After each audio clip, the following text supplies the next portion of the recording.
Alright students, जो organelle अभी हम डिस्कस करने लगे हैं that is peroxisome. Peroxisome, it is a specialized type of lysosome. Okay? अब इसकी स्पेशलिटी क्या है वो इसके नाम के अंदर छुपी हुई है और नाम से ही आपने इसको याद रखना है. It is somehow associated with hydrogen peroxide, H2O2. All right students, और इसका फुल नेम है हाइड्रोजन peroxide. अब सबसे पहले इसकी डिस्कवरी की बात कर लेते हैं. जो डिस्कवरर लाइसोसोम्स का था वही डिस्कवरर peroxisomes का है एंड दैट इज डिड्यूव. वो और उसके कोवर्कर्स लिवर सेल्स को स्टडी कर रहे थे, वहां से उन्होंने इस ऑर्गेनेल को डिस्कवर किया. तो इसको हम डिफाइन अगर करना चाहें तो it was single membrane bounded organelle discovered from liver cells, जिगर के सेल्स में से इसको डिस्कवर किया गया and it is enriched with specialized peroxidase enzymes. Okay, वैसे तो peroxidase कह देना ही एंजाइम को समझने के लिए काफी है, लेकिन आपकी आसानी के लिए मैं साथ एंजाइम का वर्ड लिख रहा हूं. ऑलराइट स्टूडेंट्स, तो लिवर सेल्स की एक्टिविटी को चेक करने के दौरान पता चला कि यहां पे लाइसोसोम्स के एक और एसोसिएट मौजूद हैं जो कि peroxisomes हैं, जो कि peroxidase एंजाइम कंटेनिंग वेसिकल्स कहलाएंगे. ऑलराइट, अब जो स्पेशलाइज्ड एंजाइम्स peroxidase के अलावा इसके साथ हो सकते हैं वो भी हम यहां पे नोट कर लेते हैं, ताकि अगर आपको शॉर्ट क्वेश्चन के साथ साथ मल्टीपल चॉइस क्वेश्चन में ये सवाल पूछ लिया जाए तो आपको इसके अंदर मौजूद एंजाइम की टाइप्स का पता होना चाहिए. So the first one is peroxidase.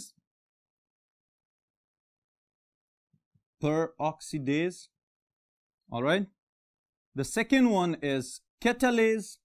इसके नाम से पता चल रहा है ये चीजों को तोड़ने के काम आता है. कैटालेज कैटाबॉलिक रिएक्शंस को कंट्रोल करेगा.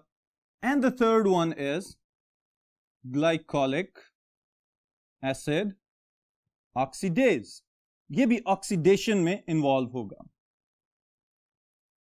ऑलराइट स्टूडेंट्स, सो ये तीन एंजाइम्स हैं present in the peroxisomes. Alright, अगर मल्टीपल चॉइस क्वेश्चन में इसके लिहाज से कोई स्टेटमेंट पूछ ली जाए तो आपको इसके एंजाइम्स के नाम याद होने चाहिए.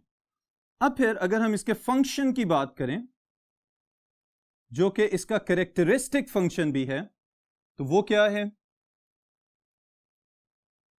It is characteristic of peroxisomes.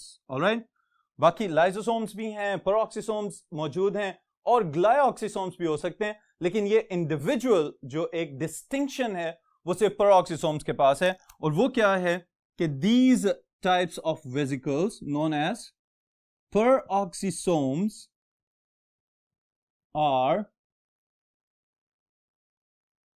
characterized by the presence of enzymes involved in synthesis and breakdown of hydrogen peroxide. मैं उसकी शॉर्ट फॉर्म लिख रहा हूं यहां पे फॉर्मूला में, और इसको डिफाइन हमने कर दिया इसके कैरेक्टरिस्टिक पॉइंट ऑफ व्यू से कि वो वाले स्पेशलाइज्ड ऑर्गेनेल्स जो किसी भी यूकैरियोटिक सेल्स के अंदर मौजूद हैं, किसी भी यूकैरियोटिक सेल में मौजूद हो सकते हैं, और ये वाले ऑर्गेनेल किस लिए रिस्पॉन्सिबल हैं? हाइड्रोजन पेरोक्साइड को बनाने के लिए और हाइड्रोजन पेरोक्साइड को तोड़ने के लिए, क्योंकि इस प्रोसेस के लिए जो एंजाइम्स रिक्वायर्ड हैं they are only present inside the peroxisomes. Alright students, तो ये एक इंपॉर्टेंट शॉर्ट क्वेश्चन है आपका. अगर शॉर्ट क्वेश्चन में पूछ लिया जाए कि what do you know about the peroxisomes, तो आप उसके जवाब में ये पॉइंट्स डिस्कस कर देंगे तो it will be an enough answer for that short question. Okay, alright students. फिर इसके साथ ही साथ मैं आपको एक एडिशनल पॉइंट बताने लगा हूं जो कि इसके फंक्शंस में आप इंक्लूड कर सकते हैं, और वो क्या है, दैट इज कि they are also involve in metabolism of fatty acids. Alright, जो लिपिड्स हैं, जो फैट्स हैं, उनके मेटाबॉलिज्म में भी पेरोक्सिसोम्स इन्वॉल्व हो सकते हैं. किस तरह से इन्वॉल्व हो सकते हैं ये मैं अगर डिटेल में यहां पे बताऊं आपको, तो the enzymes inside the peroxisomes they are also involve in conversion of long chain fatty acids into medium chain fatty acids,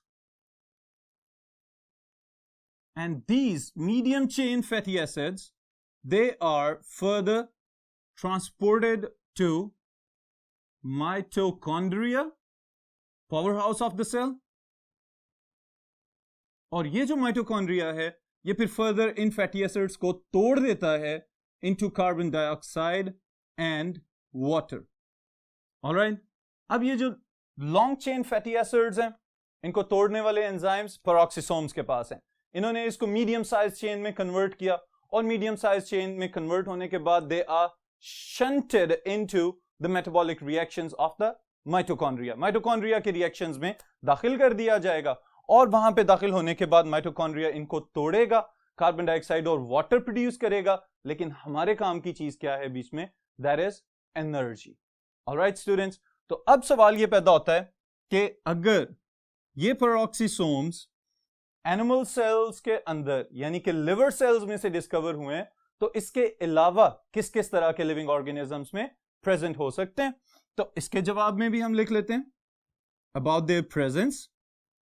They are present in animal cells. They are also present in plant cells. They can be found inside the yeast. Fungus की example है. And they are also observed in protozoan cells. Alright students, तो ये different types of living organism, और जो बात note करने की है, all of them they are eukaryotic. Okay, तो membrane bounded organelles हैं, eukaryotic cells के अंदर मौजूद होंगे. Okay, फिर इसके बाद जो next organelle है इसी के साथ शामिल कर रहे हैं उसको, that is glyoxysome. Glyoxysomes are the next type of single membrane bounded organelles जिनको अभी हम स्टडी करेंगे. इनके लिहाज से सबसे पहला पॉइंट मैं आपको जो बताने लगा हूं ये एक सरप्राइजिंग पॉइंट है, और वो क्या है, glyoxysomes are actually specialized peroxisomes but found only in plant cells.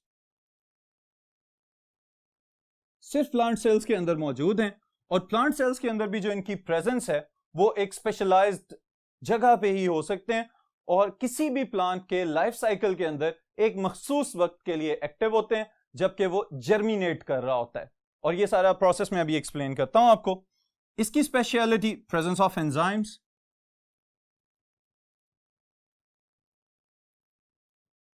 इसके पास कौन कौन से एंजाइम्स हैं? The first one is glycolic acid oxidase, जिसका काम है सारे का सारे ग्लाइऑक्सिलेट साइकिल के अंदर. And the second one is again the catalase, बड़े सबस्ट्रेट मॉलिक्यूल्स को तोड़ के छोटे प्रोडक्ट्स में कन्वर्ट करने वाला एंजाइम कैटालेज. ऑलराइट स्टूडेंट्स, अब फिर वेयर इट इज फाउंड, ये पाए कहां पे जाते हैं? प्लांट्स की हमने बात की है, तो प्लांट सेल्स के अंदर किस वक्त किस स्टेज में कौन से स्ट्रक्चर के अंदर इनको ऑब्जर्व किया जा सकता है? तो दे आर फाउंड primarily बुनियादी तौर पे मौजूद हैं कहां पे? जर्मिनेटिंग सीडलिंग्स, उगते हुए जो बीज होते हैं उनके अंदर इनको आसानी से ऑब्जर्व किया जा सकता है। ऑलराइट स्टूडेंट्स, अब यहां पे इनका क्या रोल है, क्या फंक्शन प्ले कर रहे हैं, ये अभी मैं आपको एक्सप्लेन करता हूं यहां पे एक छोटी सी डायग्राम के साथ। कि फॉर एग्जांपल आप देखें जरा यहां पे कि एक छोटा सा सीडलिंग है। अब ये सीडलिंग इसको क्यों कह रहे हैं? बीज है, लेकिन उसको फेवरेबल कंडीशंस मिली हैं और फेवरेबल कंडीशंस मिलने के बाद वो जर्मिनेट करना शुरू हो गया। उसमें से दो छोटे छोटे से आउटग्रोथ्स निकलती हुई नजर आती हैं। जो ऊपर की तरफ जाएगा that is known as plumule, जो नीचे की तरफ जाएगा that is known as radical.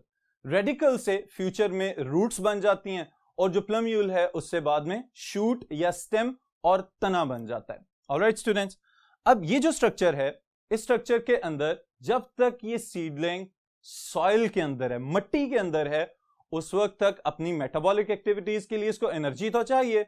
वो एनर्जी कहां से आ रही है? ये बुनियादी तौर पे काम कर रहे हैं आपके ग्लाइऑक्सिसोम्स। ऑलराइट, अब ग्लाइऑक्सिसोम्स की एक्टिविटी, अब सीड के अंदर चलते हैं हम।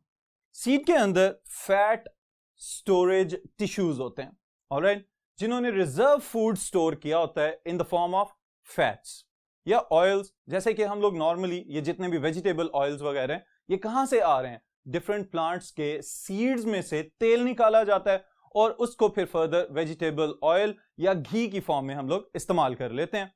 तो ये जो ऑयल्स हैं, these are actually the fats that are stored for the growth of the seed. जब बीज ने खुद मट्टी में से निकल के, जब तक वो इस काबिल नहीं हो जाता कि वो फोटोसिंथेसिस करना शुरू करे और अपनी ग्रोथ के लिए अपने कार्बोहाइड्रेट्स खुद से बनाए, उस वक्त तक उसको जिस एनर्जी की जरूरत है, that energy is provided by the stored food inside the seed. Alright? और उस stored food को अगर वो fats की फॉर्म में है तो उसको available करवाना, that is the most important function, और it is performed by glyoxysomes. Alright students, अब जरा देखें, these glyoxysomes they have specialized enzymes. अभी एक एंजाइम का नाम मैंने आपको बताया था, glycolic acid oxidase. Okay? ये एक प्रोसेस चल रहा होता है सीड के अंदर और इसने क्या करना है? लॉन्ग चेन फैटी एसिड्स को कन्वर्ट करना है into acetyl coenzyme A. Alright, फिर acetyl coenzyme A is further converted into succinate.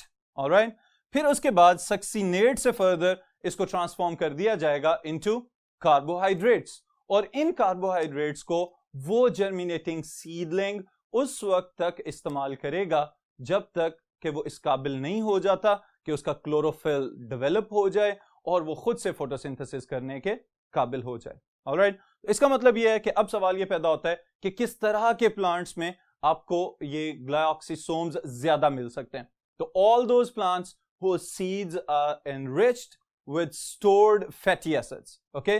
वो वाले तमाम पौधे जिनके बीज के अंदर तेल स्टोर किया जाता है, जिसमें हमारे कैस्टर बीन्स हो सकते हैं, जिसमें हमारा कैनोला सीड्स हो सकते हैं, इसी तरह कॉर्न, मकई जो है इसका भी जो ऑयल है वो निकाला जा सकता है।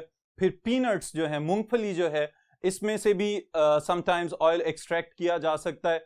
तो ये वाले सब के सब, और एक और जो इकोनॉमिकली बहुत इंपॉर्टेंट है, फ्लावर, सनफ्लावर, उसके सीड्स में से भी ऑयल्स निकाले जा सकते हैं। तो ये सब सीड्स अगर जमीन में लगाए जाएं और ये जर्मिनेट करके नया पौधा बनाए, तो ये नया पौधा कब बनेगा? जब इनके अंदर ग्लाइऑक्सिसोम्स फैटी एसिड्स को तोड़ के उस ग्रोइंग सीडलिंग की हेल्प करेंगे, तो तब एक नया पौधा फिर जमीन में से बाहर आ सकेगा। ऑलराइट स्टूडेंट्स, तो ग्लाइऑक्सिसोम्स यहीं पे खत्म होते हैं, फिर इंशाल्लाह ताला इसको कंटिन्यू करते हैं नेक्स्ट टॉपिक के साथ।